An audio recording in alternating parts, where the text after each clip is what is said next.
Massive storm. Thank you, Richard. And that devastating tornado ripped through South Tuscaloosa and killed 11 people just 9 days before Christmas.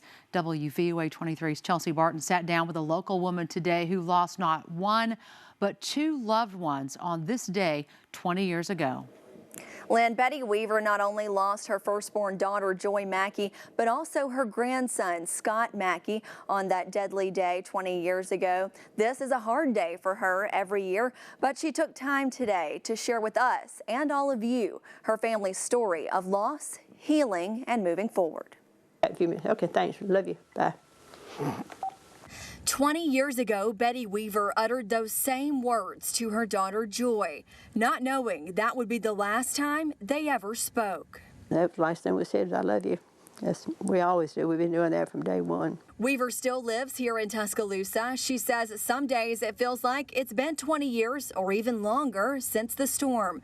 But other days, she doesn't know how 2 decades have passed since she lost her Joy. She's here with me, and she's, I believe, giving me those signs. I can't touch her, and I can't see her, but that don't mean that she's not here, and let me know she's with me, even though that, I can't touch her. Weaver not only lost her firstborn child that day, but also her oldest grandchild, Scott, who was home for Christmas break from the Atlanta Art Institute, where he was a student. Sometimes I ask why, but God had a plan, because he would have been a great artist. He didn't want to make a lot of money. He wanted his art to impact the world. And so it just knowing that is in God's arms, it makes it easier. Now Weaver is hoping an art piece of her own will change at least one person's perspective on life. Not much was salvaged from the rubble that once was the Mackeys' home, but some of Joy's clothing items did survive the storm. I didn't want to just throw them away. It meant her too much. So I had read where people did quilts and stuff. Together, Weaver and her granddaughter Robin, who is Joy's daughter and Scott's sister, have created a quilt using these pieces of clothing. This is something that she would have liked for me to do and to heal.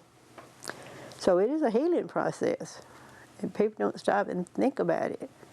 But it does bring back a lot of memories whenever each article closed of what she wore, the things that she wore it for. And so it helps. Made by these hands for healing, a quilt created to comfort. But nothing brings Betty Weaver more comfort than this. Well, knowing them, they're Christians, and that God had a plan. We don't understand why. I know that they're safe and okay with this world like it is, and one of these days I will be able to see them again. And we want to thank Miss Weaver for taking time to sit down and share her story with us on this difficult day. Reporting live from our newsroom tonight, I'm Chelsea Barton, WVUA 23 News.